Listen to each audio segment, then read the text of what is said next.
Bonjour à tous et bienvenue dans une nouvelle vidéo dont le thème du jour est la sincérité avant la mort. Alors d'abord il faut savoir que la sincérité, avant que la mort arrive, c'est une chose qui est extrêmement importante. Supposez que l'un de vos proches attrape un cancer et que le médecin vous annonce qu'il est condamné. Comment doit-on réagir ? Que devons-nous faire ? Est-ce qu'il faut dire la vérité au mourant, ou est-ce qu'il faut lui mentir le plus longtemps possible en lui disant que tout va bien ? Dans le bouddhisme, la vérité est essentielle. Alors bien sûr, il y a différentes manières possibles d'expliquer à un malade qu'il va mourir.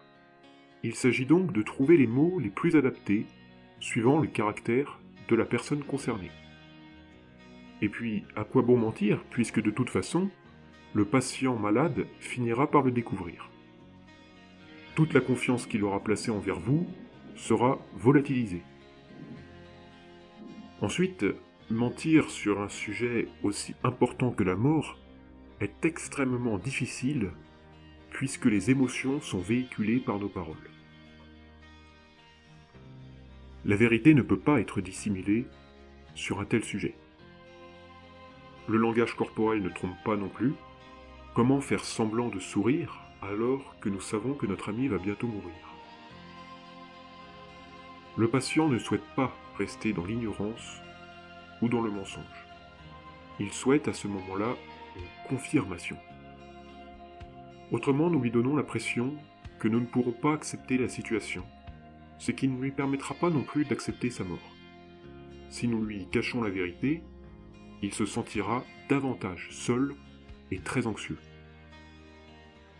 Tout homme mérite de mourir dignement, et cela doit se faire par une préparation spirituelle et personnelle. Nous devons la vérité à chacun.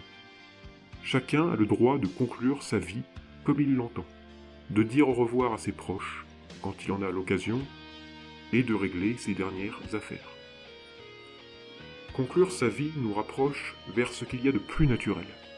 Nous réalisons beaucoup de choses que nous ne pouvions voir auparavant, et nous redécouvrons petit à petit notre vérité intérieure. Plus vite le patient est au courant de sa maladie, mieux ce sera pour lui. Refaire le bilan de sa vie, adresser des cartes d'adieu à ceux que l'on aime, réfléchir à ce que l'on n'aura plus l'occasion de faire, se souvenir des bons moments, des mauvais moments, penser à nos proches. Tout cela est certainement triste, mais essentiel pour comprendre le sens de notre vie. Sans que l'on le sache, notre esprit se prépare à la fin.